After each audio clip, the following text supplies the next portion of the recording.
Welcome everybody back to Boost in Motion, guys, and I got a great one for you guys.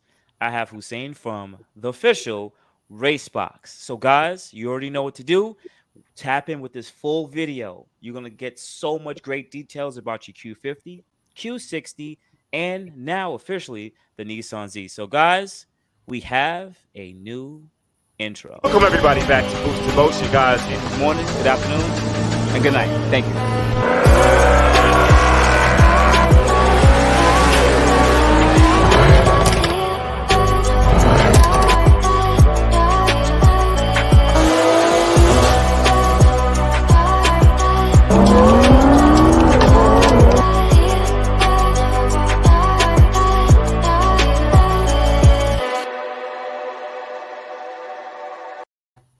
Welcome everybody back. Welcome everybody back to the channel. First thing for my Boost in Motion family, please hit that like button because I know you already did. So I didn't really need to ask you. And if you're first time to this Boost in Motion family, I really appreciate you guys for tapping in with this live. This is going to be chock full of so much great knowledge from a good tuner, great tuner, one of the top tuners of the VR30, Q50, Q60, and officially Nissan Z.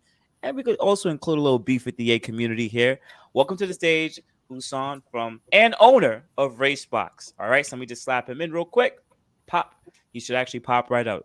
Welcome to the stage, Hussein. Welcome to the stage. First thing I want to say is thank you once again. As I said off screen, I really appreciate you. Thank you for taking the time out on your busy day, tuning our cars, making them break world records and everything. I really do appreciate you taking the time out. And shout out to Alex and anybody else on the Go RaceBox team for definitely tapping in and supporting the Boost in Motion family.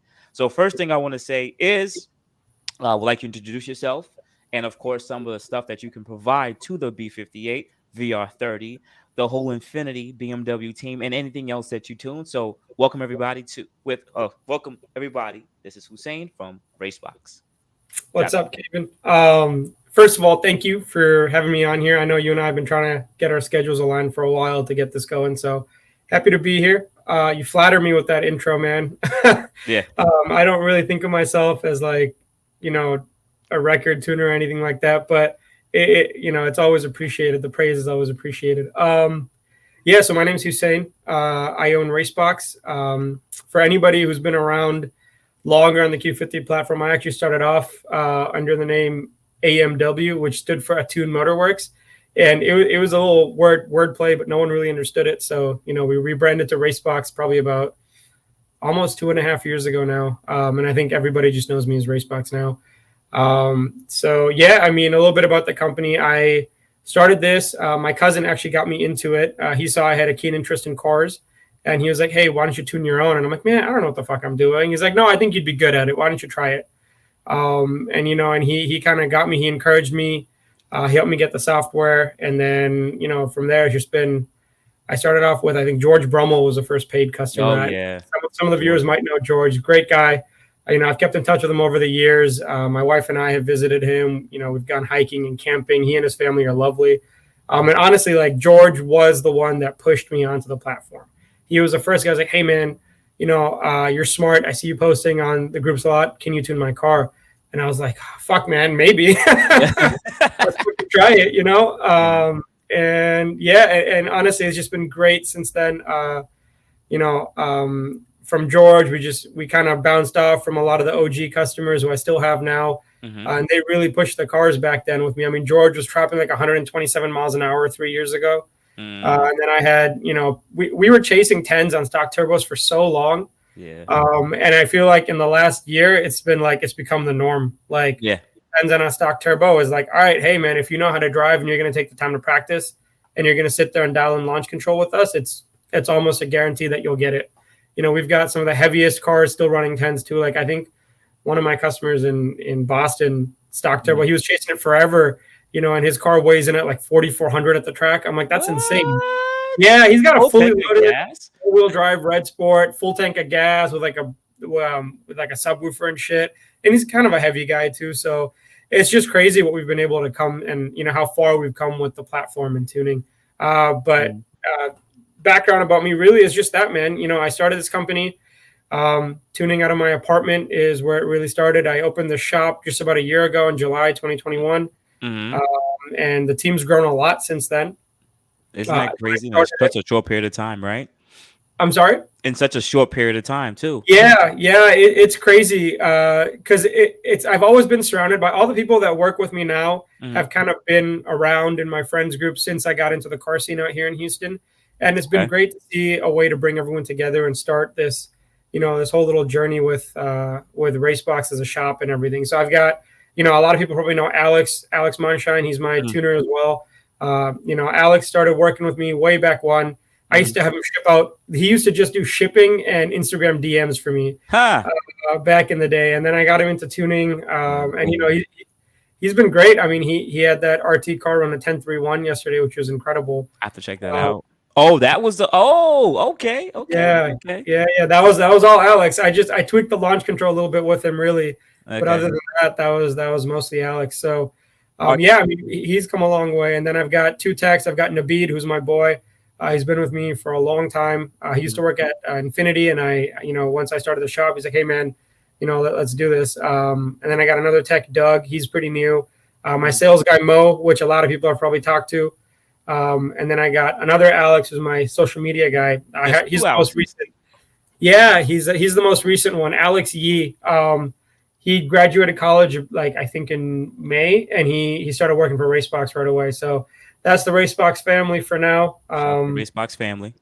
Yeah, and we'll see how much it grows in the next year, but I think we're at a good place right now where we've Hmm. got the recipe for success and all the people we need for it. We just So, got to keep are doing it. you based out of Houston? Yes, we are in Houston. For anybody that knows Houston, we're right off I-10 and Hmm. Beltway on the west side towards Katy. Okay. So what do you do primarily at your shop? You said tech, so we're not only talking about tuning now. Yeah, so we do. So that was the reason I opened the shop really Hmm. was I got tired of people who were having bad installs done. And then Mm. I'd be sitting there on a dyno trying to diagnose their bad install, or even worse, remotely doing it where Mm. I'm sending them, hey, it could be this or this. Have your guys check this out. And I just thought, all the time we're investing in this, it'd be a lot easier if people were just getting installs done at my shop. Hmm. Or if I had a shop where when I do have to check something, I just pull it off the dyno, pull it into the bay, get it ready to go. One, two, three. And that was really the true motivation for starting the shop was just, having a little bit more control over the process with the Hmm. customer's cars so I can give them a full product. And yeah, so we do everything. We do surprisingly a lot of maintenance work. Okay. I thought it'd be mostly performance guys wanting FBO and stuff like that. But a lot of the stuff that comes in is like, hey, man, You looking I've got this weird issue. Can you diagnose it for me? And it's been cool. We've learned a lot more about the cars with the shop, but it really okay. has also allowed us to get into other platforms as well. Just because having a shop, Ah. put your name a little bit out there, so people are like, hey, who are these guys? Let me go talk to them, right? And of course, we treat everybody with the same respect and same Hmm. service. And so it's kind of just people have seen, hey, these are good people to work with. Let me bring my cars to you. And then we've had customers who have moved on and graduated from the platform. That's so They've brought us crazy. their cars. So it's been a good springboard for me to get into other platforms. Listen, I want to say is this.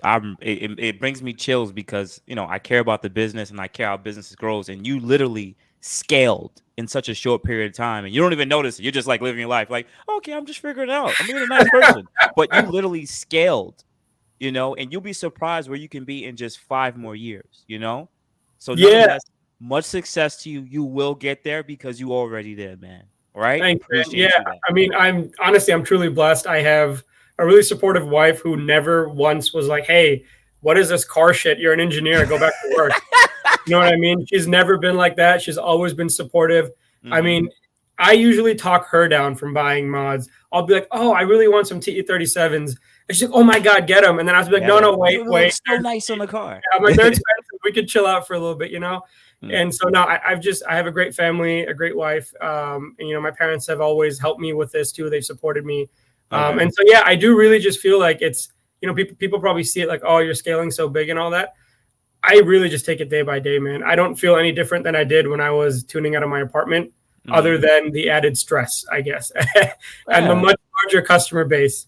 We're now, keeping up with it. It's a challenge to continue to offer the same level of service, but it's a challenge that I'm gonna You're step gonna up to, take and over. we're gonna continue doing All it. right. All right. So now, appreciate that. Let's get into the meat and bones of it. All right. Cool. So there's a lot of people that's new to the community, and like you said, you started, mainly started with the VR30, right? Yeah. So I'm gonna try to go as detailed as possible, as quick as possible for the people who are watching, because we want to keep it simple and easy for them. I have a stock Q50 3.0T or Q60 3.0T. Red Sport doesn't matter. We're gonna go through some of the modifications, and I want you to honestly tell me which ones you tuned and what are some of the best parts you would recommend. Not by brand, but necessarily. I'll break it down. So first thing, what's the first modification you think a person should do for the VR30, other than maintenance and taking care of their 50, 60,000 mile 3.0 Ts? But the first modification they should do when they care for performance. So the easy answer would be a tune, but really I think that'd be kind of a self-serving answer, and also it's not. While tuning bone stock cars is fun and seeing what we can get out of them, I really think people need to get a heat exchanger first. That is by far the most important thing for these cars. I can't tell you the amount of bone stock cars that have come in for maintenance here and at the dealer that the engines have just, or the turbos have just overheated. Well, not the turbos really, but the charge air system gets so hot that the cars get damaged.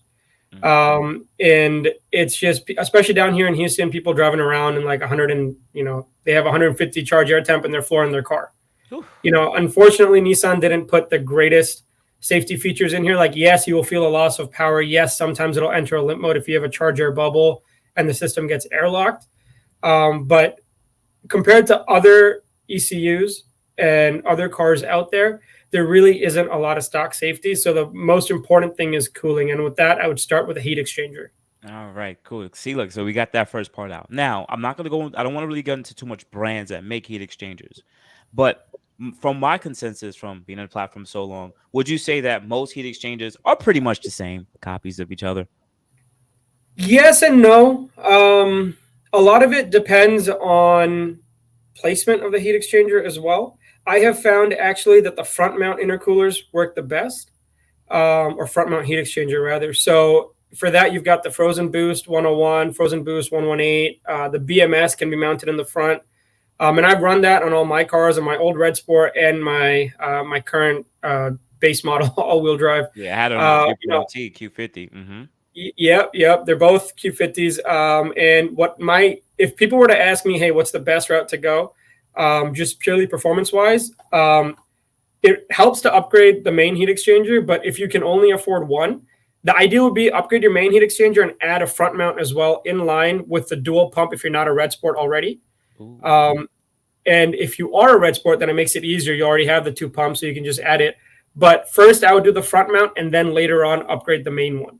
But definitely running them tandem with two pumps it seems to be the best, honestly, short of doing like, air to air obviously is something else we can discuss, but short of like an inner chiller or killer chiller, that's really the way to go. And that front mount dual tandem thing has been around since, man, I mean, you've been around on the platform for a while. You remember back when we had that VR30 Tech Talk page? Yes. That's something that, Sean T and Lordy and I would really push is, these front mount intercoolers in tandem work really well. And they're kind of slept on. And the reason for it is because it's right down there, it gets direct airflow. Mm-hmm. So they tend to cool a little bit quicker. So I don't know if you remember. I don't know if you really remember my car, but I had the Q50 and I did run them in tandem and/or circuit. So I actually kept the stock one because I was being cheap, boost on a budget.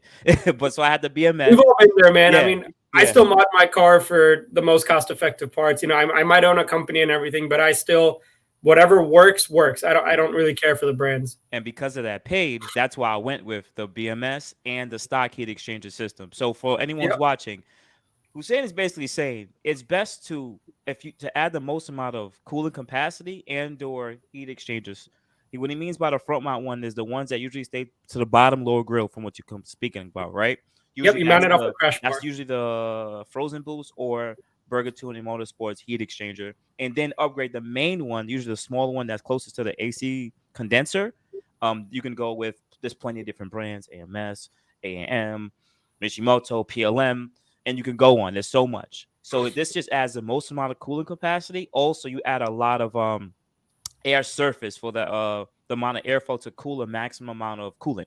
And also, it kind of technically makes it dual pass if you kind of think about it in a way. It's not really in one unit, but you have one heat exchanger to cool it, and then it goes to the second one just to get it just a little bit more cooler. So, and like you said, with the pump, if you already have a red sport, you already have the two pumps, but you also have AMS that sells an auxiliary pump too that you can use, and this keeps the flow up through the system. So yeah, shout out to Hussein, and he says this works. So you guys can look into it, and we can tap in. So let's move a little bit more from just some of the cooling parts. I really don't want to get so much into like the Mishimoto and the Drop Bear LLC air to water intercoolers, because I still think that's like not so much people really chooses to purchase those because it's those expensive units. But in your opinion, I will tap in just briefly. Have you tuned any cars on those units? On The the air to upgraded water coolers. intercoolers, yes, I have tuned both on the Drop Bear ones Mm-hmm. and the Mishimoto ones. They offer a performance increase. Definitely, you're opening up the piping too because it's larger piping inlets, and so there's less restriction, so you get more flow. So I think there's a double, a double benefit where it's just larger piping you can use, and also they cool a little bit better. I would say I don't have any data on hand, so I don't want to throw numbers out there, but I will say they both offer good improvements. Okay, cool. We'll keep it that simple because those two units are still growing in this community, and we want to get more people involved to use those units to say, is this really a go-to unit? We know they're better, but we still want a couple more cars on it. Yeah. All And right. I think anyone will tell you I'm very cautious about recommending any kind of parts, really, unless I've personally tested them or I've seen enough data where I can say, okay, it's worth it. So I like to say, yeah, exactly what you said. They're better.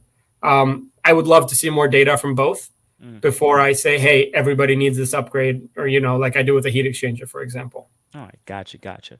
All right, so now this is one of the top modifications that I think everyone always chooses to do over heat exchanger. Intakes.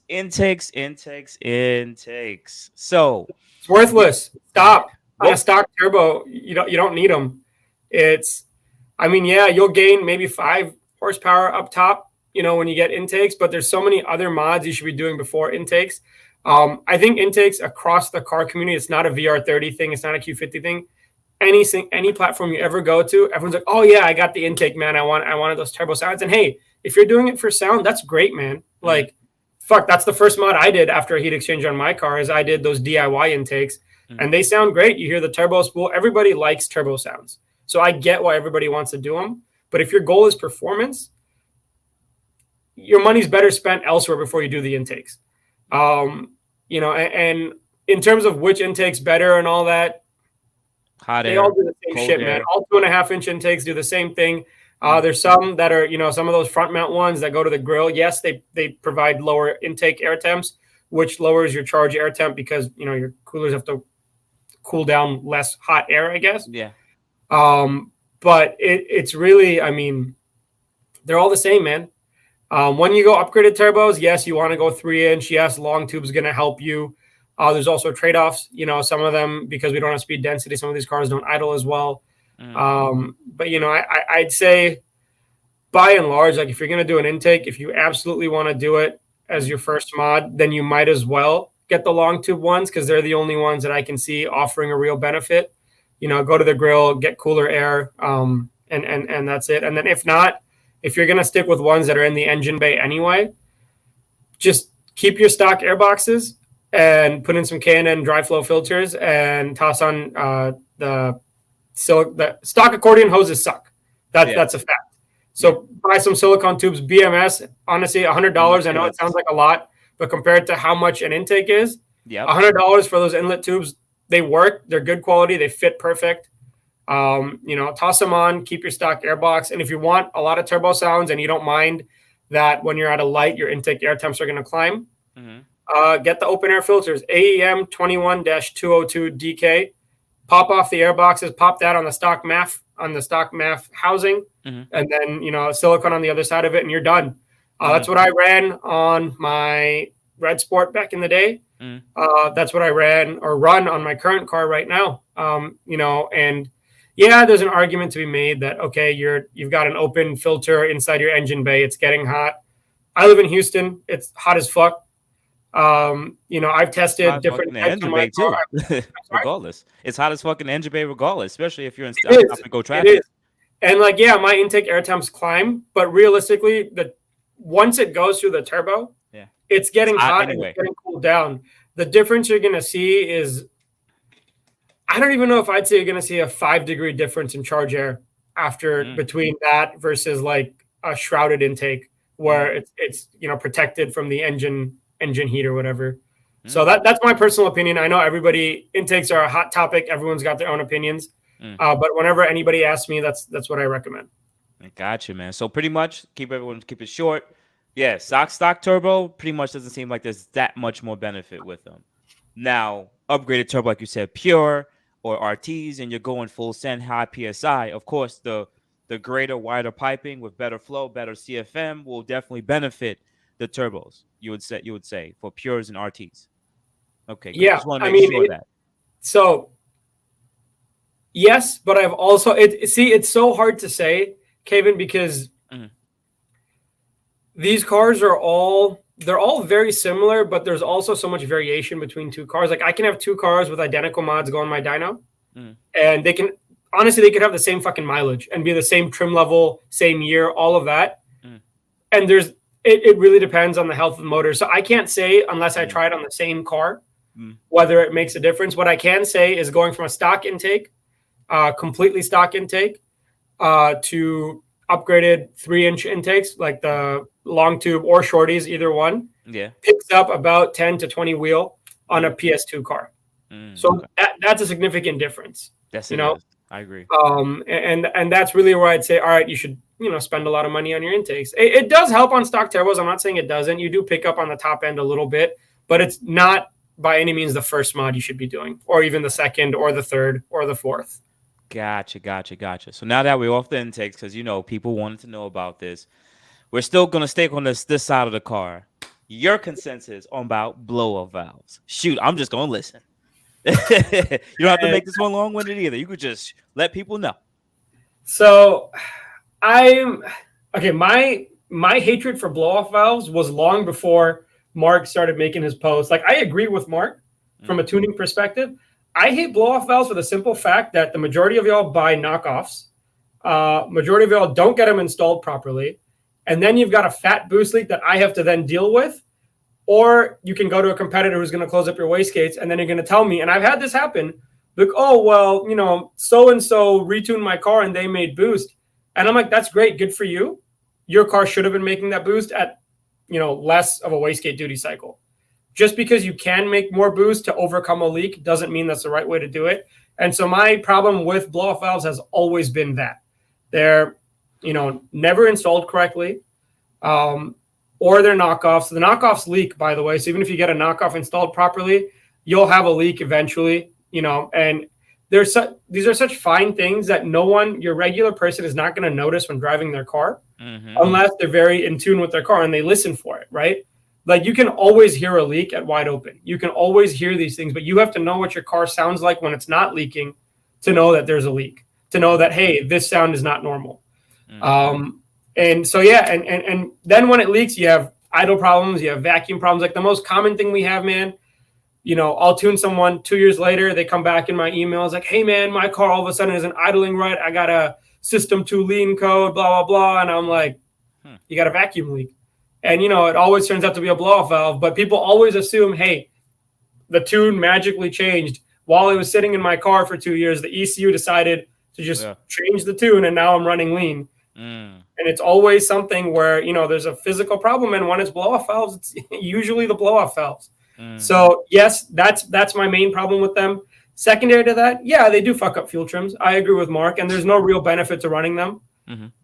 Also, on a personal preference, I love the sound of compressor surge. So blow off valves take away that sound.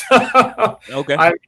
You can, like, for example, B58s, they flutter so nice when the compressor surge, when you let off, it flutters so nice. You're like, oh, fuck it, why would you put a blow off valve and ruin that? So that's kind of my my take on it.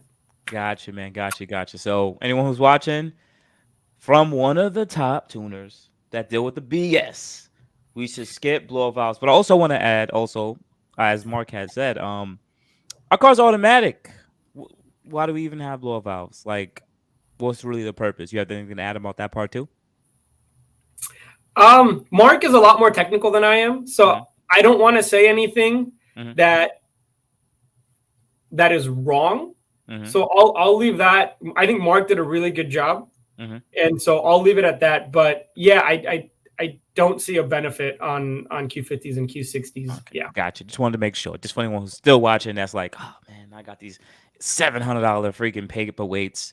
So no disrespect to y'all. All right, so let's move forward. Now we're gonna move down to exhaust. Thank you, Hussein. Still keep you have the great energy. We're almost there. We got a couple more things to go through.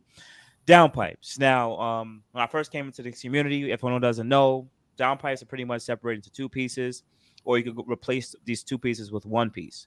Most commonly, people do lower downpipes. Some companies still make an upper downpipe, and most companies just replace the whole downpipe with one single unit, either by going full catless or full catted. Now, in your personal preference, in the experience you have, what is the best options do you think people should go with a downpipe on their car? I'm going to preface this by saying downpipes are for off-road use only. So anything I'm about to say is only for cars that are not registered, they're not street driven, and they're only used at a track. They're taken on a trailer to and from the track, and they're not plated. With that said, from a performance perspective, just go 3-inch full downpipes. It's, there's a lot Catless or of catted? catless. I mean, for performance, cats always get in the way. So Okay. again, this is for competition use for a Only. non-street legal car, for something that isn't ever driven on the street or registered or plated. You're going to use catalytic converters. Even high flow cats are going to flow less than a fully catless design. So, for performance, straight full 3-inch downpipes, no cats. And then beyond that, I'll just segue from that into exhaust. Just get a 3-inch exhaust. I mean, there's 2.5-inch exhausts that sound great. And that's not to say that catted downpipes and 2.5-inch exhausts don't perform. That RT car that I mentioned earlier has, Fast Intentions fully catted downpipes and the 2.5-inch Fast Intentions exhaust. It even has like the 14-inch resonators. So it can perform, but it's a lot easier to get performance gains out of a true 3-inch system all the way back. And I've been pushing, 3-inch true duals forever. I mean, if anybody's on the Facebook Infiniti Q50, Q60 group, if you search up my name, I think I've made probably like 15 posts about different 3-inch designs that I tried out. I think my favorite sounding exhaust that I ever had on a Q50 was I had the MBRP 3-inch, chopped out the X pipe, and it was expensive to do this. I chopped off the X pipe. I put they were either 18-inch or 14-inch resonators at the X pipe section, and then another set of 12-inch resonators in the mid pipe section, and then the Vibrant Street Power mufflers in the back, the 14-inch oval Street Power mufflers. And that was my best sounding exhaust and best performing exhaust on a Q50. Nice. So I like that you prefaced everything that make sure that no one goes out there and keeps it completely official or through, because I know you got to protect your company. Now, I still recommend, because I don't know the company, I still recommend full catted downpipes or a lower downpipe if some people may choose to do so, because I like to not kill the earth. I like to not have EPA come knocking at any of you guys' doors or Agreed. anything like that, because it's the best way. We're not killing the universe, well, not the universe, the ozone. So that's what I still would always recommend. But once again, this is a tuner, and he's talking about performance and off-road use only. If you want the peak most amount of power, I would assume torque, full catless, as RaceBox have. Anything you want to add here, or before we move on? I think it pretty much covers it. Yep. Okay. And as you already added, catback exhaust. So you would say usually if you want the most performance, 3-inch catback exhaust also. Yeah, I mean the stock catback is very bad. When you compare it to other platforms, it's a pea shooter really. But even more so than that, I think the head design is already very restrictive on these cars. And so what ends up happening is you've already got restriction there. So when you have further restriction downstream, it just makes it worse. So the least you can do is try and open it up downstream via the catback, where you can reduce back pressure and allow for your turbos to breathe more freely. Okay, cool. Do you ever think this is a problem with tuning a full catless system with pretty much no back pressure? Like, there's ever really any issue, like compressor surge or? There's always going to be some back pressure. There's, people have brought that up to me about, oh, there's no back pressure. Is it bad for the turbos? Is it blow turbos? This or that. I can't say one way or another, man. I have not. So some people are very technical. Some people are, they'll read research papers, they'll do all that and base their opinions on that. Mm-hmm. I do that. I try and learn as much as I can. Mm-hmm. But really what I go off is data. We've tuned over 1,000 VR30s, Alex and I, and so I look for patterns in data. I have not noticed any patterns as such that would suggest that it's a problem. So my opinion as of now is no, I don't think so. But that's, that could change with more data, more cars. We might see a pattern emerge. And at that point, I'll change my recommendations. Gotcha. So now we're going to go more over to a fueling because, some people like the juice, the E85. Mm-hmm. But the E85 is great. It's better for the earth too. So 100%.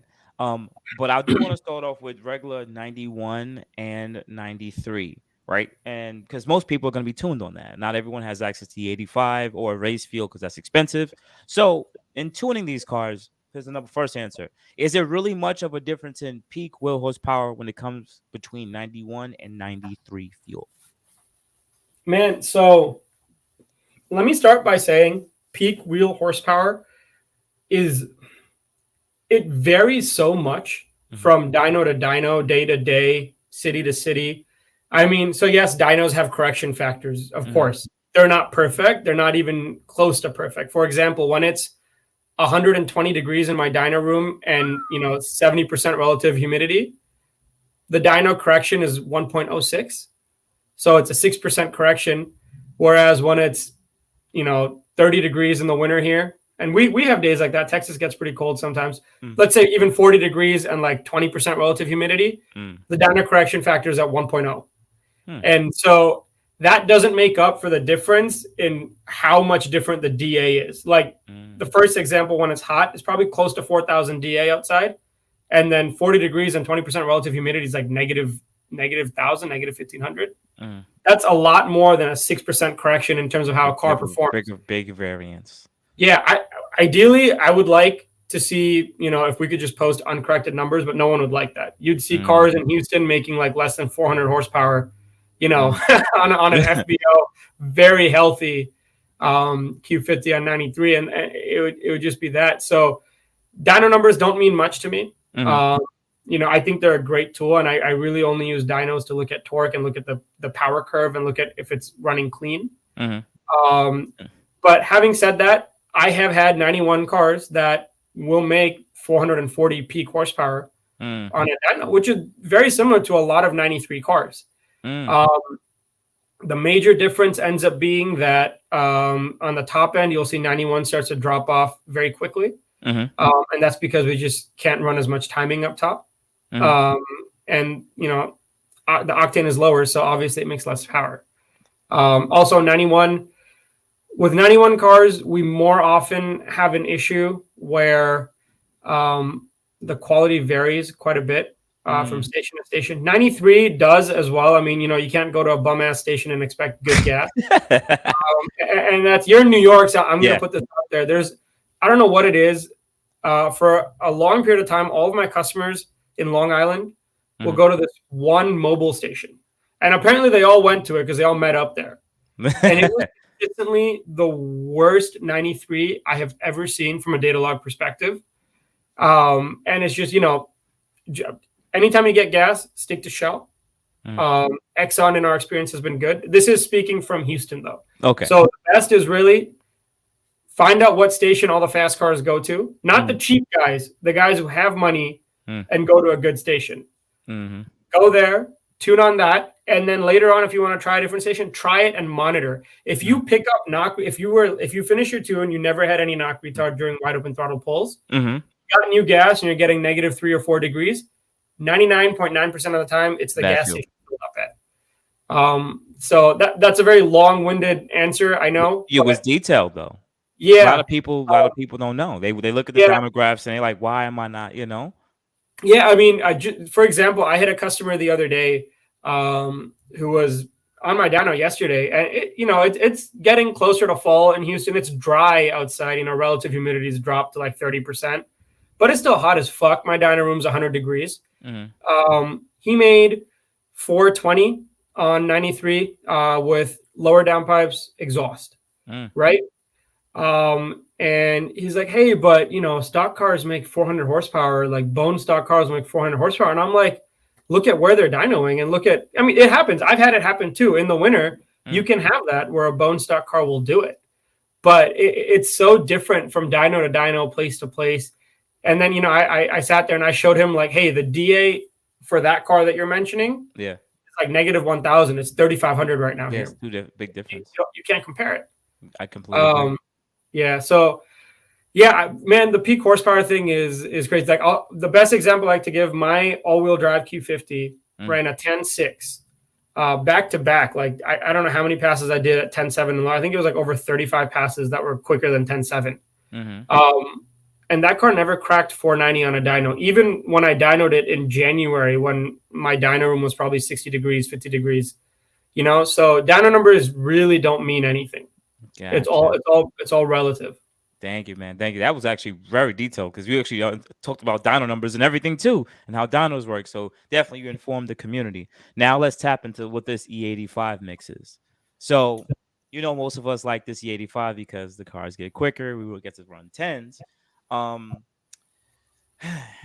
don't want to talk about necessarily the right companies to go with, with upgrading to fueling components.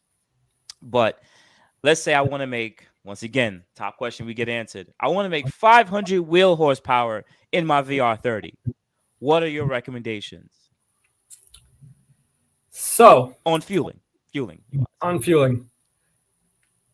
It's difficult, man, because I'm trying to think of how to really word it in a way that everyone will kind of understand. Stock injectors can run full E85, provided you have the right high side fueling, the right low side fueling, and the right tune, right? They'll run full E85 and they'll crack 490, 500. I used to make back in the day well over 510 on stock turbo cars on E85. Really, that was just a dyno difference. They're both dyno jets. I was tuning on a dyno jet back then. I'm tuning on a dyno jet now. My dyno jet seems to read lower, so I don't really see that much anymore. But, end of the day, the 500 horsepower number, when you say that, I assume you mean because back in the day, everybody used to make 500 on E85, and that became like the number, right? Yeah, that's what everyone's looking for currently right now. So what are some of those parts? Yeah, get a high-pressure pump, FX180, AMS RA405, XDI 60, or even the XDI Evo if you're on stock injectors. So you're saying go over the length up, go to the bigger pumps because they do have because they're all the smaller pumps. The small pumps are not going to run full 85. Just don't waste your time with those. This is on stock turbos. Yeah, this is still on stock turbo. The problem with the smaller pumps is you can get them if you're going to listen to me or listen to your tuner and run E70 and blend it. The fact of the matter is nobody wants to fucking blend. Everybody wants to go to the pump, fill up E85 and leave. And yeah, sometimes your pump might be 70%. Sometimes it might be 83, 85, and then usually above 85 is water contaminated in it, so it doesn't even matter. But I'm being honest, you don't usually get real. That's not even. You don't get 87% ethanol out of a pump. It's very rare that you're going to actually find true 87% ethanol like that. But so yeah, if people are going to blend, then yeah, get the FX150, get the RA33, get the XDI. I think it's the XDI 35. But if you're trying to run full E and not care, go overkill. Go overkill. Exactly. The stock injectors benefit from the higher pressure that those pumps can run. Okay. And that allows you to get more out of the stock injector so you can run. And that's not to say that if you got an FX150, I couldn't tune you. We have flex. EcuTech is a great, race ROM patch for VR30s. We have true flex fuel in that I can adjust it and I can say, hey, once we get above a certain ethanol percentage, start pulling out boost. But no one likes that. And then I got to listen to you in my DMs. But hey, man, my car ran faster on the last batch of ethanol versus it does now. What's wrong with it? And yeah, I try to explain it to everyone. But the truth of it is no one really wants that answer. No one wants to know that, hey, you can run higher E, but it's going to, it's going to hurt performance because we have to pull out boost for the safety of your fuel system, safety of your car. and especially when there's other tuners out there who are like, yeah, man, fuck it, we'll run full E, you know, and yeah, you don't really know how they're accomplishing that, what they're doing, how the car is going to run, and so if you want to run full E, either upgrade your injectors and get one of the smaller pumps, and this is stock turbo. This is strictly stock turbo. Upgrade your injectors, get one of the smaller pumps, or get the bigger pumps. Go with a good tune, somebody who can tune you for 85 safely, and you can make it happen on stock injectors. But yes, once you're running higher pressures as well, you increase the risk that you pop an injector. I would say 90% of injector failures happen immediately after install. After install of the high pressure pump, the first time you put in E or whatever, as soon as the flow increases, something gets lodged in the injector and it sticks open. Do you think so? In your opinion, do you still think that's maybe more of a contamination issue during the install? I mean, it's failure of the injector. Contamination, right? Like, there's nothing in an injector that's going to cause it to stick open. Other than something getting stuck there to stick it open, right? So it's always been contamination. It's just where the contamination comes from, so if somebody comes into my shop and they want to do anything with injectors, it's mandatory that you have to buy new fuel rails. I don't even try and mess with using your fuel rails, because you could have a brand new car, and I've seen it happen, a car that has 1,000 miles on it. We reuse the fuel rails, pops an injector. Right, and then you've got a brand new set of injectors that popped, and now you got to warranty them. And it's just, it's not worth the risk. I mean, put a 10 micron filter. Back in the day, it was just spool, and you can make like a custom Radium Auto or whatever one that you could do. But spool was the one plug and play kit with a fuel line for a 10 micron filter. AMS has one now. I've seen good results with that. Put the fuel filters on, take care of your car, swap your rails if you want to do injectors.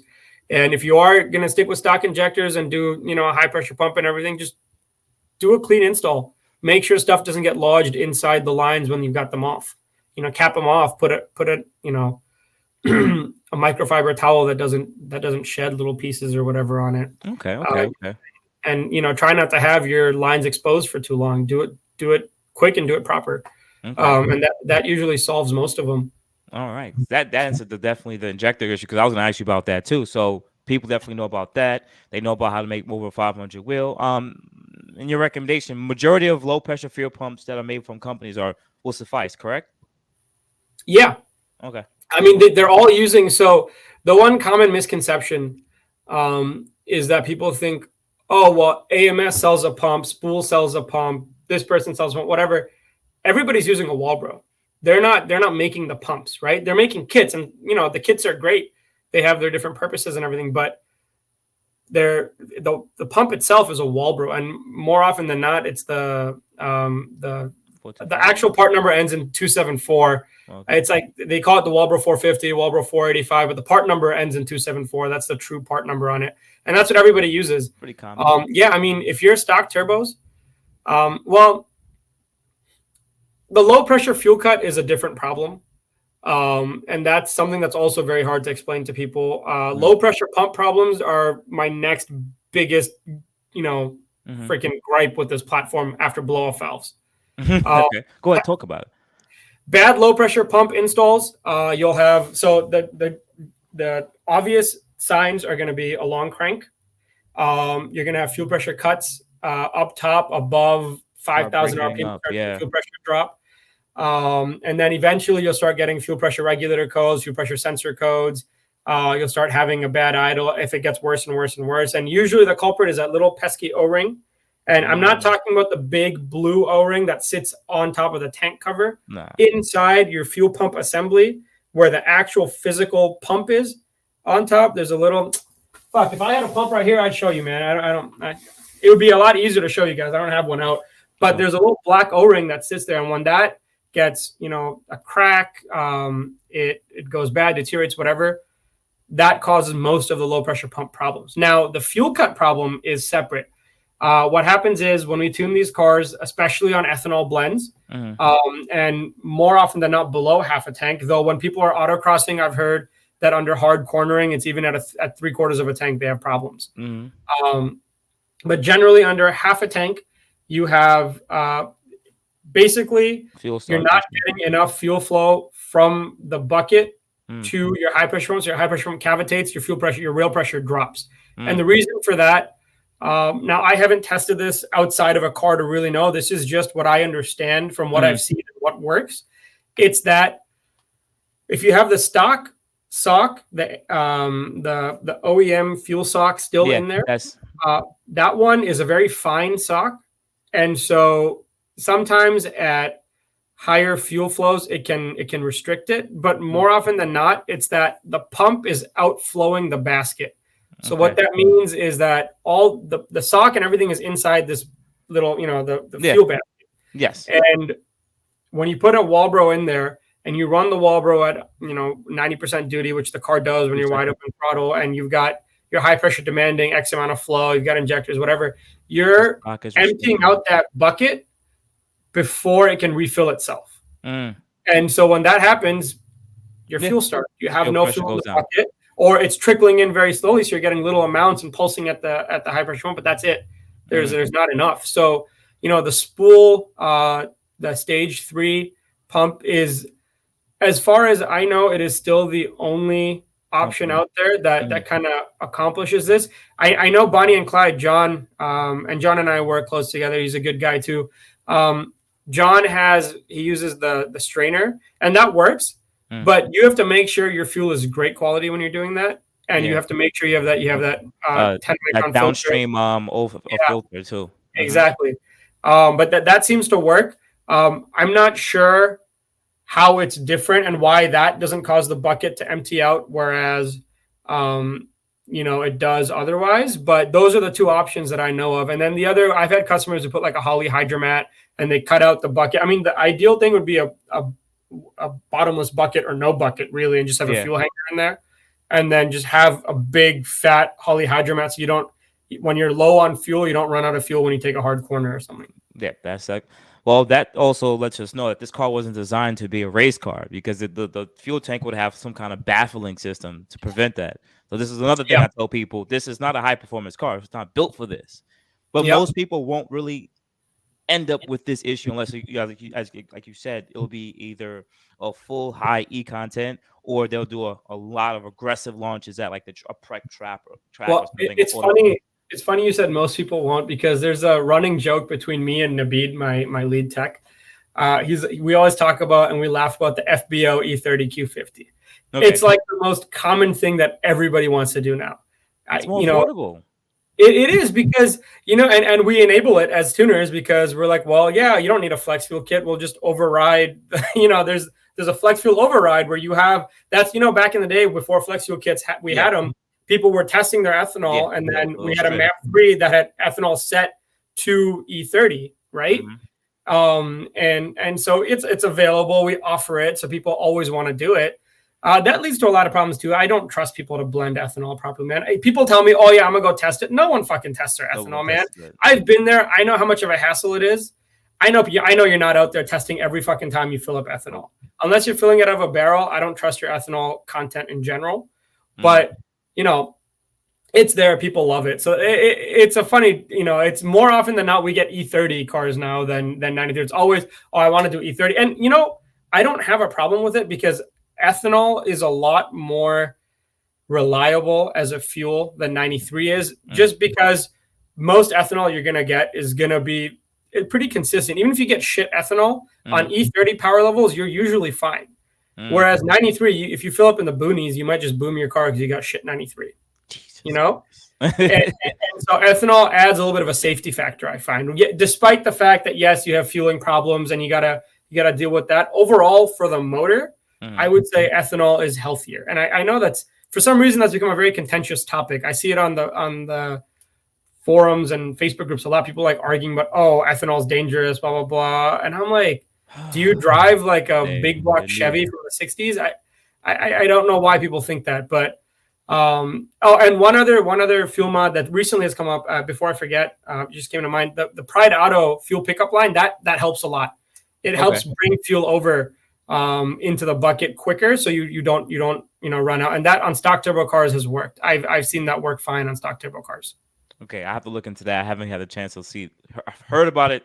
outside of you one time, but I haven't had the time to. So I'm I definitely think gonna I cleared out Daryl's stock. The minute I saw that he dropped that, I was like, this is something I've been thinking about for a while. And I was immediately like, hey, I want like 15. So I don't know if he has more or if I bought them yeah. all, but I'm sure he's making more for sure. What I would add before we get off the E85 topic is it's once again being in this community for so long, even though I don't own a Q50, Q60 anymore, maybe I'll get into a Z, is that this community, as much as people make fun about it, it's not a performance car, but the performance is growing. People are looking to get this car because Nissan Infiniti makes performance cars when you need it. You'll get a blend in performance. So this community is going to continue to grow. People are going to come here because this is one of the cars out there, few cars out there that you can get rear-wheel drive, all-wheel drive with the twin turbo 6, and you can pretty much run top 10s for not a crazy price. So just want to put that out there for anyone's watching because we love our Infinitis over here. So moving forward, you really broke down the whole E85 thing. You even talked about the injectors. Now we're gonna jump into turbos, man. Right now in the market, we pretty much I think we have two. We had the older version RT turbos. Now we have turbos version 2s, or RT turbos version 2s. We only have pure turbo stage 2s. I don't think they still make stage 1s anymore, correct? No, I don't. And then we also have a couple other companies come out with full replacement large turbos, such as Dropper LLC. You also have Bonnie and Clyde and AMS and any other off build G25 car. So let's just talk sort of mainly with RTs and pures. Is there any real difference in tuning both of those, one or two of those turbos, pures or RTs? Like, which one would you just this is a very long-winded question, but which one would you really recommend for them more the best performance? Sorry, there goes. Best performance. Pures or RTs? It's the answer to that is it depends. Okay. If you look at stock motors right now, okay. The fastest stock motor on a pure stage 2 is Colby, I believe, and that was Mark tuned that car on PS2s. And it ran a 10.27. The fastest currently stock motor RT V2 is 10.31. So in terms of stock motors, they're very close. So the problem, this is you're putting me in a pickle here with this question because I have to. It's a good question though. People ask this a lot, and it's good to get the information out there and kind of talk about it. So pure stage 2s are very easy on a cold day, even with the best boost control and everything set up right, for you to just make just enough boost that your motor's gone. Right? RTs, because they're just a stage 1 and it's just the compressor, by nature, they fall off up top. Like they reach a limit and they just can't make more boost. Right? No matter how much you close up the wastegates, no matter what you do, they're just not going to make more boost. And as a result, they end up being a little bit safer when you're running your car in all sorts of conditions. Like, I race it in the day, I race it at night, I race it in the winter, I race it in the summer, whatever. Right? And so based on that alone, and the fact that down low, they're pretty identical. I mean, yeah, on a built motor and a built trans, you could get a stage 2 turbo to fucking kill it in the 8th mile as well.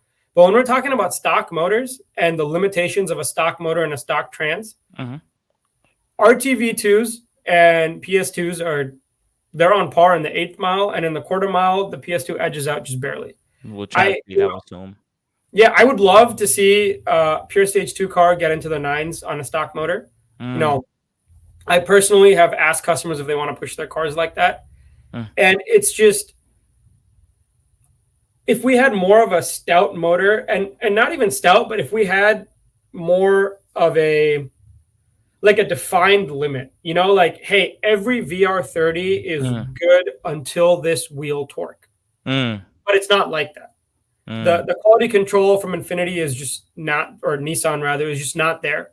You don't have that consistency between motors. You have motors that can't handle more than 530 wheel torque, and you have motors that can't handle more than 580. And realistically, you have motors that are bone stock, 270 wheel horsepower Lux Q50s that fucking spin a bearing.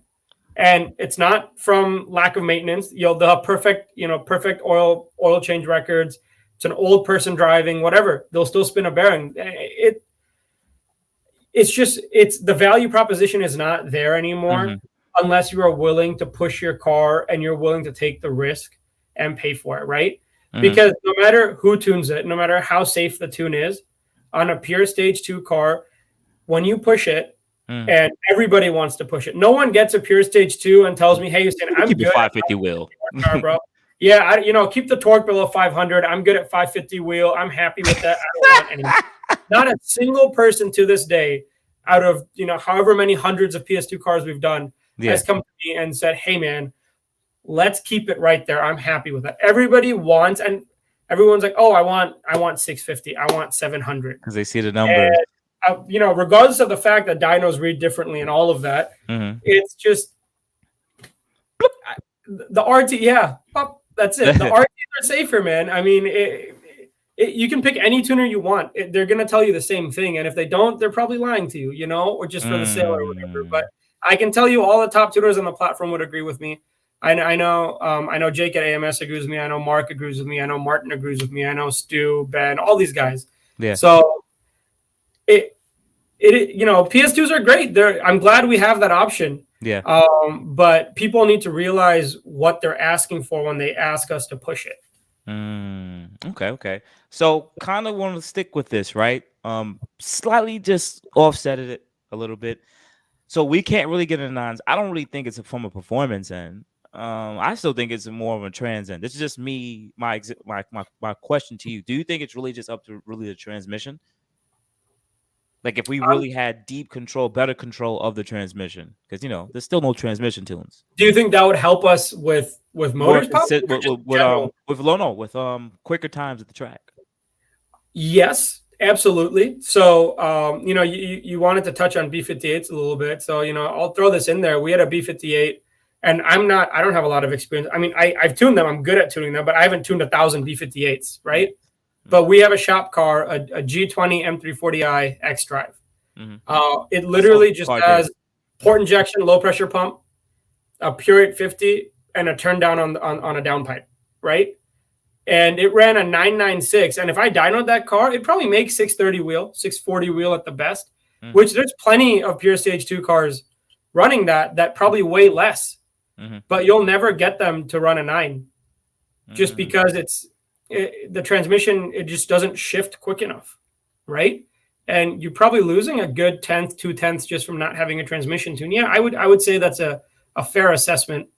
Also, BMW's launch like crazy, man, and that also has to do with just more support on the tuning side. With a BMW, just like most of the platforms that Ecutech supports, there's custom mapping. And with custom mapping, I can set up launch and traction control however the fuck I want. I can override it and say, "Hey, hold this button, build boost, and send it." And with that, the car can stall where the true limits of the transmission are and everything. Whereas you can't do that on a Q50. I think we've got launch control pretty well. We've got consistent 1.5s, 1.4s on a lot of these cars, but it's still not the same as other platforms that have more tuning ability.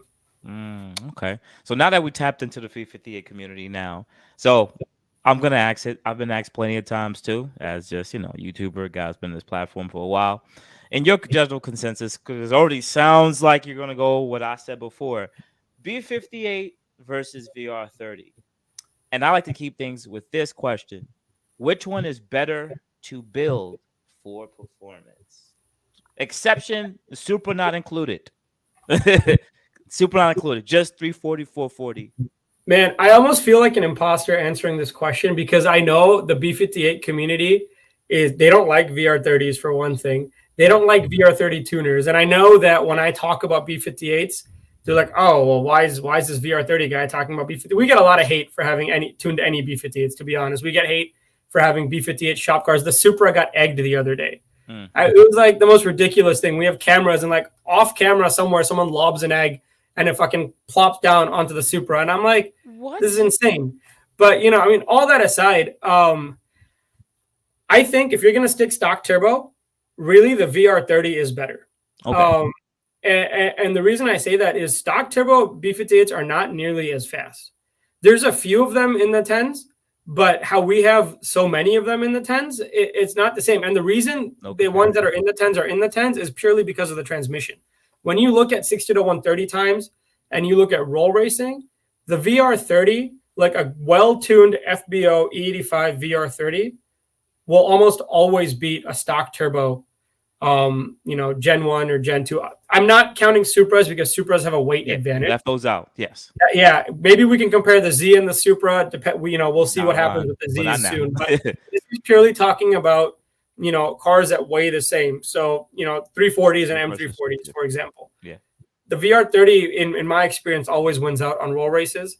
And usually, even on digs, is better unless they've got a really dialed launch control and real dialed TCM tune on the B58. Okay. So for stock turbos, yeah, the VR30 still. Anything beyond that, and I'm being very honest here, for the money that you're spending, the B58 goes so much further. And that has a lot to do with the design of the car and the motor. For one, you only have to replace one turbo. You're not replacing two. You don't have to drop the motor to do a turbo on a B50. Like, you can literally install an upgraded turbo in your garage on a B58. Yep. Versus a VR30, you have to take it to a shop. It has to come out, and you got to, you're just paying a lot more in labor. And then beyond that, the motor just handles more power. That isn't to say that the B58 doesn't have problems. Yes, the B58 will handle more torque. It'll handle more power. They seem to have, once you go really high power builds, they seem to have the same issues as VR30s, where a built motor just sometimes isn't as reliable as a stock motor would have been. And once you're going for like 800, 900, I would say 800 to 900 horsepower, any car is a problem. Yes. But in between that, like 600 to 800, the B58 wins out over a VR30, man. You got to spend way more on a VR30 just to get it there. And, if we were to just compare even like a simple thing, a lot of these B58 guys, they'll get a DAW turbo. I think those run about $3,000 or even less, maybe, if you buy them used. Pretty affordable. Yeah, you get a DAW turbo. You get port injection with a low pressure pump. It's going to cost you about $4,000. You get a tune. Let's say tuning price is negligible because it's the same on a VR30 versus a Q50. A VR30 versus a B58 for a custom tune. You get a downpipe and an exhaust, which you have to do on a Q50 anyway. You're spending way less on the B58 to hit that 650, 700, 750 wheel horsepower mark than you are on a VR30. And that's just the truth of it. Yep. I guess I made a whole video just doing a bare bones price breakdown between the two, and it was literally almost double the price to build a Q50 VR30. Yeah, because there's so many parts you have to replace on a VR30 that you don't have to replace on a B58. And also, the B58 is cheaper to mod. Yes, that too. More support. There's a lot more support for the B58. And honestly, even on the tuning side, like for stock turbo B58s, there's not a lot of value in getting a custom tune on a stock turbo. Because the OTS maps are so aggressive already that you don't usually gain much from going custom tuned on a B58 stock turbo car. Yes, there are stock turbo custom tuned cars that run really fast and are significantly quicker than an OTS, but for the vast majority of people, I think the new OTS maps are just insane. Just to briefly for anyone's watching too, I don't know if OTS is the one where usually it's like a group where pretty much everyone throughout the world is still sending their data logs in. Is that the OTS or is that MHD? I'm a little bit confused. Sending their data logs into where? Like think about like a central hub, and a lot of people could actually still send in their data logs, and usually they kind of pick the best data logs, and then that's how they send an update for everyone. That's like you said, it's always aggressive because it's like one guy has a really good map.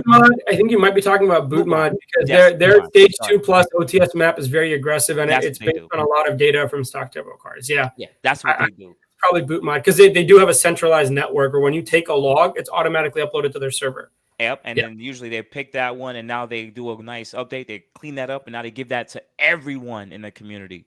So that's also another thing that makes their network, like you said, the network is a lot better. The way that they tune, like everything is just flows a lot better, man. It's just the way it is, you know. I will say this though, for everybody watching, I still love my VR30s. I'm still gonna push VR30s as far as we can take them. I'm excited to tune the new Zs. we've got some customers that might have it coming up. So stay tuned. I don't want to say anything yet because I don't want to take away their Right. Yeah. under their light. But I have customers who have Z's. They've already ordered them. They're on the way. And hopefully, we'll keep pushing them. It's just I don't mean any disrespect to the VR30. I mean, I love the community. It's what I built my entire business on. Mm-hmm. But if somebody asks me, B58 versus a VR30, I'm going to give my honest opinion. But, the VR30 is still a great platform. And I think probably once we have enough support, once we're looking at like 800, 900,000 horsepower cars, it's going to be basically the same amount of money spent between a B58 and a VR30. It doesn't get any cheaper for a B58 once you go beyond that. It's just this specific stock motor, stock trans, how far can I push it, and how much money does it take? The B58 wins out. Okay. So some of the last questions we're going to talk about here. So now we're talking about upgraded turbos, right? So shout out to Bonnie and Clyde, AMS, or Temis Motorsports, any company that's using like larger drop LLC, using a larger Garrett turbo, G25, right, 550, 660, right? Do you think this is going to, in your opinion, do you think this may be the secret sauce that the VR30 has been needing to really get in the mid nines and low nines? I know that the Q50 Q6 is a heavy car, but do you think it's the secret sauce for us to really be getting out there making 800, 900 wheel on built motor, of course, built trans and everything like that? I mean, I think we've already done it. We've already shown that, right? And I think that's why so many companies are taking an interest in bringing this to the platform. Like, I think it was almost a year ago, maybe like 9 months ago, the black car in Florida, we ran a 965, I think. Turbo P has that car right now, right? Turbo P owns that car, I believe, right? Oh, no, I don't think so. He just drove it at the track.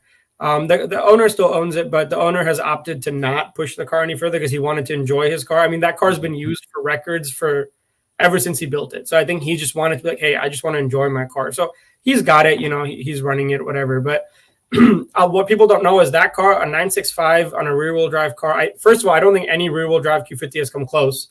Like not even in the nines, I don't think. But even beyond that, that was like 6 revisions off the trailer, and we only had 2 hours of track time, and I was doing it remotely. Like I probably could have gotten that car if we'd taken it out again on a better day with better DA and more time with me at the track. We probably could have got that car down to like a 9.94, I would say, maybe even a 9.3 before we started looking at, hey, do we need to upgrade other things? And that was on the 550s. I mean, I know John is making a 660 kit, which they flow more, obviously. And even AMS, they've got theirs Mikhail's car at 9.5 on the street, and so we're already there. We've already shown that the Garrett turbos are the full frame turbos are the way to go. But the thing is, those cars all have built motors and built trans, and the fact of the matter is nobody has a good certified, hey, I will put my name behind this and sell a crap ton of them motor build program for these cars, right? Like I have been trying to develop one. I think we lagged there a little bit. I don't know if you need me to repeat that, but I have been go ahead, continue. Build one, just try and see what's available. How can we do it for about a year? And I've invested over 20, 30K of the business funds just trying to see, hey, is there something that I can bring to customers and say, hey, do you guys want to run this? Right. And it's just, there's nothing I can tell you that'd be like, yeah, we can build this and it's going to be reliable. Like I haven't put one in my car because I don't trust them yet. I haven't put one in, really anything. We built one for a customer and it's been running for a while. But that was after the first 2 had like unrelated parts failures, which is like a whole other aspect of owning a shop, which really fucking sucks. But I can get to that later. But yeah, I mean, it's just once we get reliable engine build programs, then we can start saying that, yeah, that's the key to pushing this platform further. But until we get to that point, it's great. I want to put those turbos on my car. And I think on stock motors, we will see a lot of cars that are deep in the 10s on those turbos and maybe even 9s because you have a lot more airflow. They're going to run less hot. They're going to make less torque down low, right? And you'll just be able to have more of a fat power band on these bigger full frame turbos. So I think we'll get into the 9s on stock motors with those turbos easily. you'll start seeing in the next year, you'll start seeing a lot of cars, stock motor, stock trans in the nines, just from these full frame kits coming out. And I think that in itself is great. We should be doing that. We should have a lot of people doing that. But man, this is great. as far as mid nines and low nines, you're going to need a built motor and a built trans. And until we overcome that as a community and as a platform, there's not really anything we do. I mean, I know AMS used to offer an engine build program, but as far as I know, they don't sell crate motors for us to buy. Like, hey, here's a built motor, toss it in your car, like you have on other platforms, right? And I think Manly, they stopped making the rods. Like, you can't even order Manly rods anymore. So options are getting less and less, more and more. And I know there's people out there trying to make stuff happen, like Jose and Landon at their company is called VR Kings. Yeah. They got powder rods, so that's a new option. We got powder rods instead of Manly because Manly doesn't make them anymore.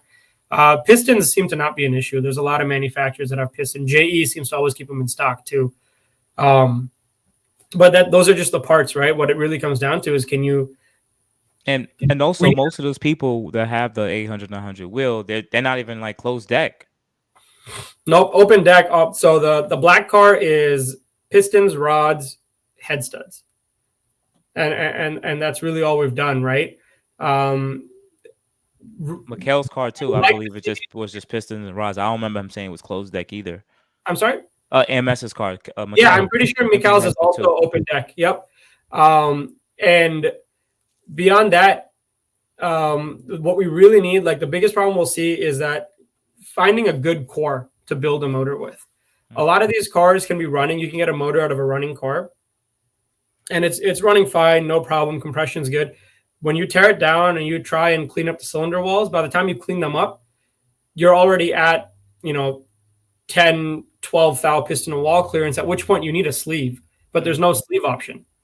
So I think if we start seeing a sleeve option come out, that's cost effective, and that's the other thing, it's expensive as fuck to build these motors. So I think it's two things. We got to see more of them come out, get them cheaper to build, and then we'll see the platform really go into deep nines and maybe even eights. We'll see.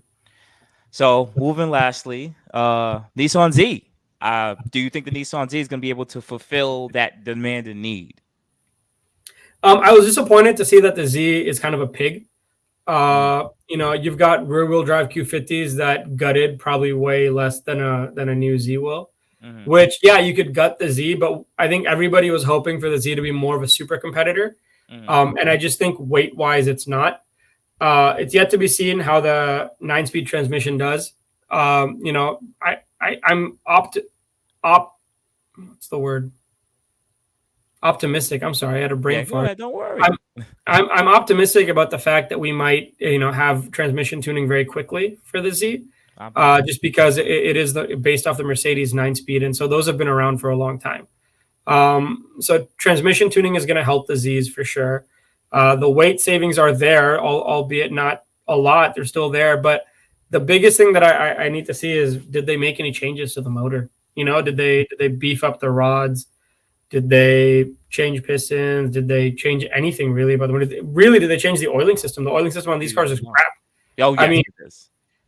Every other fast car in this, that makes this kind of power and runs these kind of times, they're making 80 to 100 psi oil pressure up top. We, best case scenario, make 60, and on like 55 is considered good. And then there's cars and Nissan and Infiniti themselves consider over 20 psi at wide open throttle to be safe. Oh my God, are you kidding me?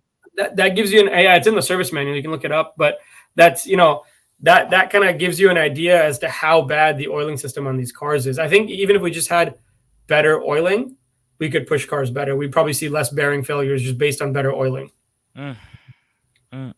Cost cutting, man. Cost cutting.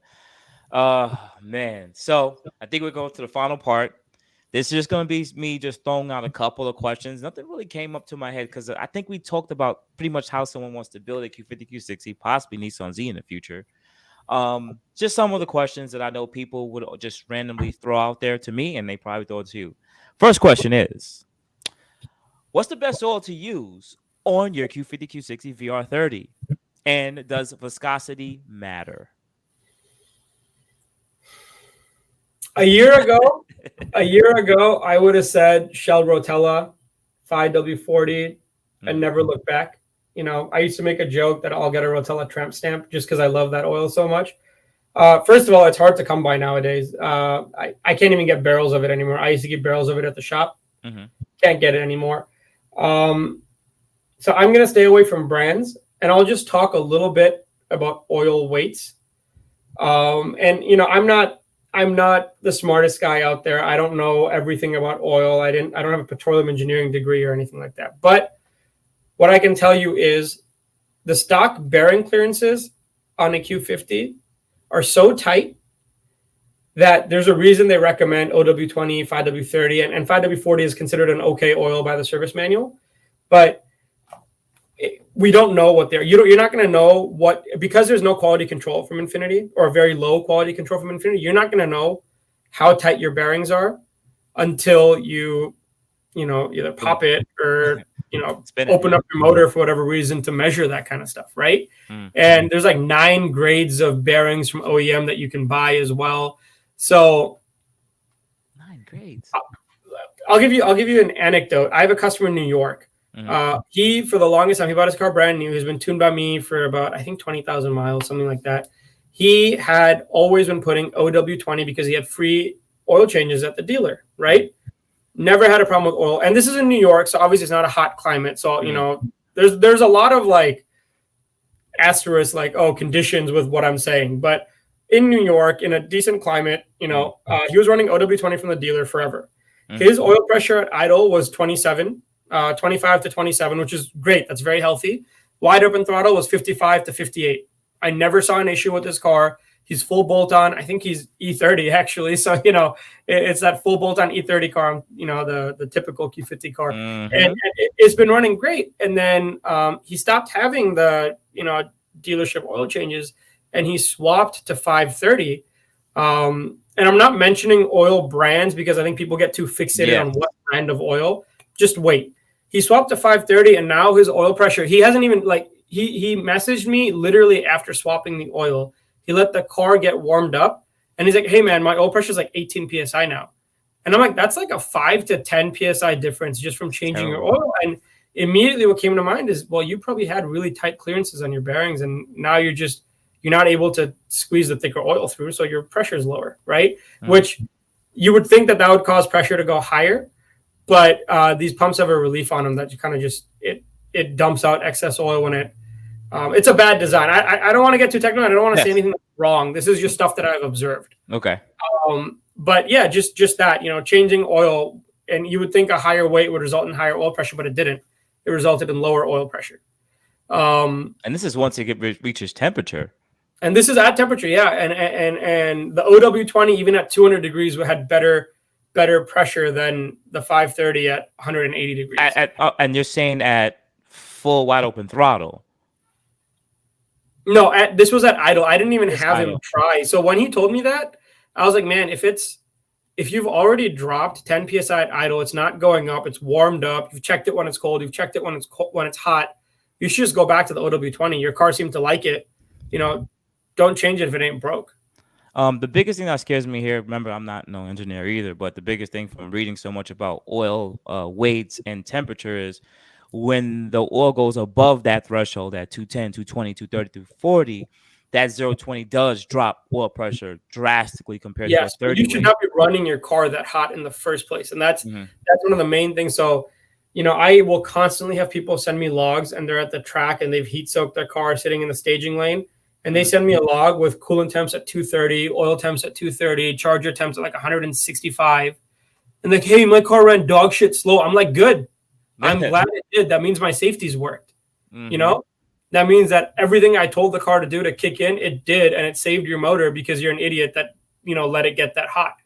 These cars are not, and this is, I find this a lot with a lot of grudge racers too, that come from, you know, American muscle cars, especially the LS guys. They're like, well, you know, my Chevy used to fucking run at like 240 oil temp and it was fine. I'm like, this isn't a Chevy. Yeah. And I'm not a Chevy 10 tuner. So gallons of fucking oil going through the motor too. Well, quarts, but you know what I mean.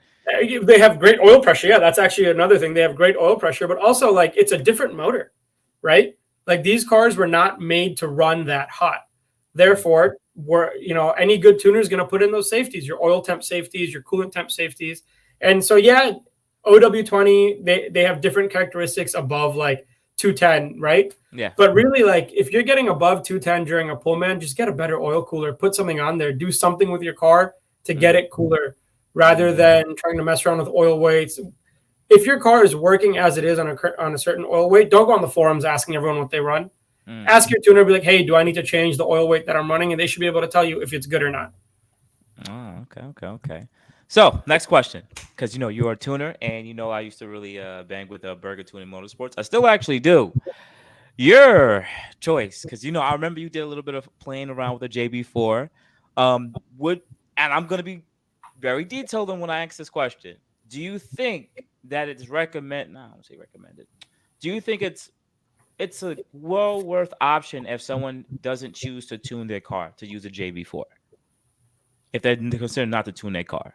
Yeah, just don't throw all the fucking boost at it. And the same issues that we have on tune cars, same like maintenance. Stay on top of your maintenance. Look at your logs. I mean, N54 Tech is a great resource. The fact that you can just go there, post a log, and someone will come tell you, hey, this looks good. Hey, it looks like the car's pulling timing or not. There's enough resources out there where if you're going to be smart about it, you can run it safely. I mean, and I like to give this example when people ask me about reliability of the VR30 motor. My first Red Sport that I bought it brand new off the lot. I fucking raced a 335 on my way home. Like this car probably didn't even have 10 miles on it, probably still had the 87 gas from the dealer. And I beat the shit out of it on the way home. I continued to beat the shit out of it for 39,000 miles. 10,000 miles of that was JB4, and I made 455 horsepower on JB4. I used to beat tuned cars when I was on JB4, which is also one of the other reasons I tried to tune my own car. I'm like, well, these tunes suck. Let me see if I'm like, I'm not going to pay money to be slower than my JB4 is. So let me mess with it. Right. And so I did that. I learned to tune on that car. Man, I made track passes on my own car where I was pulling 9 degrees of knock retard the whole way down the track. Right. So really that car saw a lot of abuse. I did that. I ran ethanol from like 12,000 miles till 39,000 miles. I didn't fill up 93 unless I had to. Like if I was caught out on a road trip, I filled up 93. Otherwise, that car only ever saw E85. I didn't do this whole, flush your car with 93, which these are all things that people come up with. We're like, it's all anecdotes. You don't have any data. You don't have any patterns to show that this helped, right? But, whatever, it makes people feel better. So they did all that. So I ran it on E85. It had RT turbos on it. I beat the shit out of it. I had on RT V1s, we ran a 751, 60 to 130 full weight with a passenger, right? Which was faster than the gutted RT V1 time at back then. It was like 2 years ago, almost 3 years ago now, maybe. And with all of that said, at 39,000 miles, before I turned that car in, we popped it open to see. It had 210 compression on all cylinders. It never had oil consumption, had great oil pressure. And that car ran 540, by the way, which, again, doesn't make sense. There's a car at OW20 that can't handle 530. Mine ran 540 for 40,000 miles almost and had no problem. Yep. Right? So it always depends. Go ahead. Yeah, and the only difference between my car and any other car is that I am a tuner and I look at my data and I listen to my car and I pay attention to it, right? And you can't expect every customer to do that, though. Like, that's not what this is. If everybody was like that, they'd all be tuners. They'd all be doing their own thing. Okay. But that's kind of the truth of it, right? So, yeah, the VR30 can be reliable, but is every VR30 going to be reliable? No. Is it overall a very reliable platform in the context of not every customer knows everything about cars? No. Okay. All right. A couple other questions. I hate to ask you this one because I know people ask me it. So, muffler deletes. Do you like muffler deletes? This is the questions that people ask. Do you like muffler deletes? I had a muffler delete on my Red Sport when I first got it. It sounded fine. This was before I had anything done to it. I just had a muffler delete bone stock car. I did it just for sound. If you're doing it for sound, great, but don't come to me telling me you have an exhaust and I look underneath your car and it's a stock catback with a shitty welded leaking muffler delete. Because no, it's not going to add power. Don't get them if you think you're going to add any power to it. It's purely sound. Thank you. Those are some of the common questions that I personally get. Especially people like the Heimholtz, the Infiniti Sport Axleback and all that. They don't add any power. It's purely sound. Mm, mm, mm, mm, mm. And lastly, couple more. Tires. Of course, we know that the stock run flats are trash still from factory. But what are some of the best tires you would recommend? Because you do launch controls and launches and stuff. Yes, What I've are run some a of the lot. best tires you would recommend Sorry to cut for? you off. Yeah, I was that's just fine. It's fine. done. What are Yeah, some of the tires you recommend for off the track use? Off the track use for performance. on the street. Okay, Yes. so for launch control, so first of all, if you're rear wheel drive and you want to do launch control, don't bother on a street tire. Yeah. You know, I know some people claimed they got like a 1.7 or a 1.8 on Firehawks on rear wheel drive, and I never saw anything from that car ever again. And it was the only car I ever saw it. So I'm going to assume that was a fluke. And if it was, props to whoever tuned that car. But a rear wheel drive car without a slick on the street, you're not going to cut better than like a 2.2 unless it's like really slow launch control, at which point you're losing out anyway. Mm-hmm.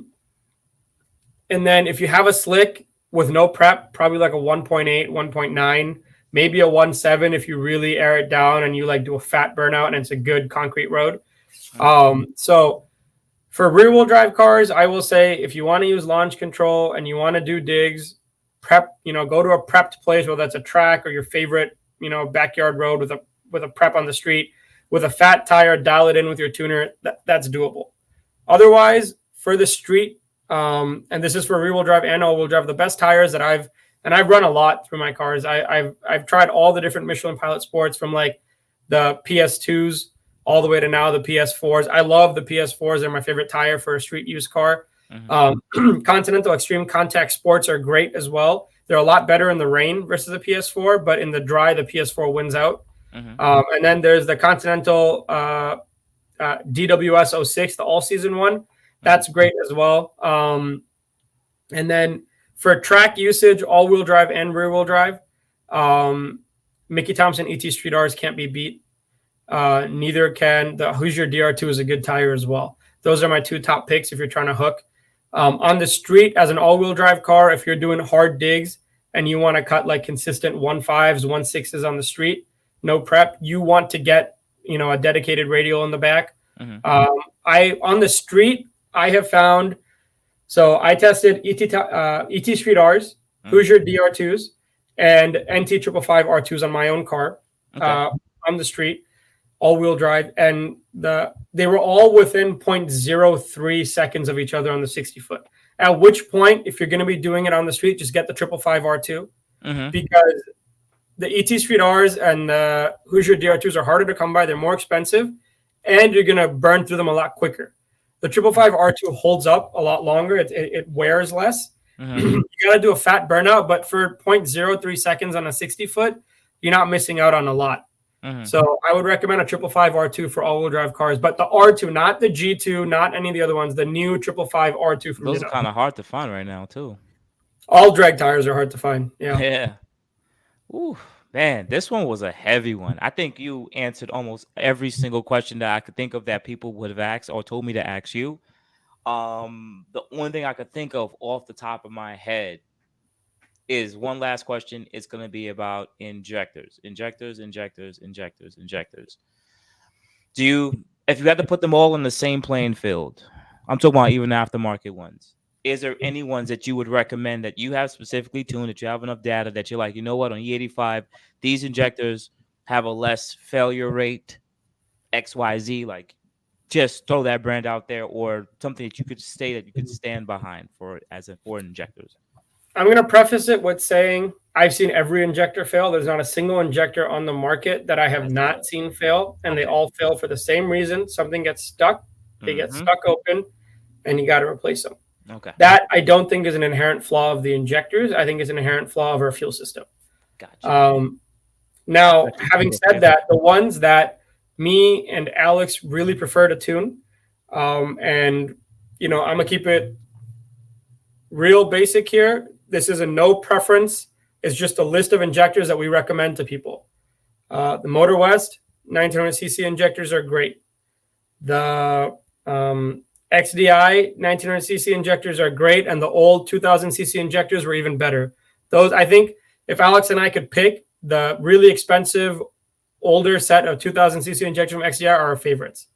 But we, I don't think they make them anymore. So it's, we can't really recommend it, but those were great. People who still have them, I've never had an issue with those. And then finally, Spool is coming out, and I've tested 3 sets of these so far, and they're running great. We put about 10,000 combined miles on them between cars. They're making a 2,000 or a 2,200cc option. They're great. I've had no issues. And the reason I recommend these is you get stock drivability characteristics. There's some cars, and I'm going to say that with a condition. Some cars on upgraded injectors, no matter what, will throw codes, will have some issues, and you can usually clean them out, and they'll be close to stock. But by and far, the injectors I mentioned you'll have a stock driving experience. Other than, I think every upgraded injector, you're going to hear pops in your exhaust once in a while when you're on decel, just because there's a little bit of a rich overrun condition. Okay.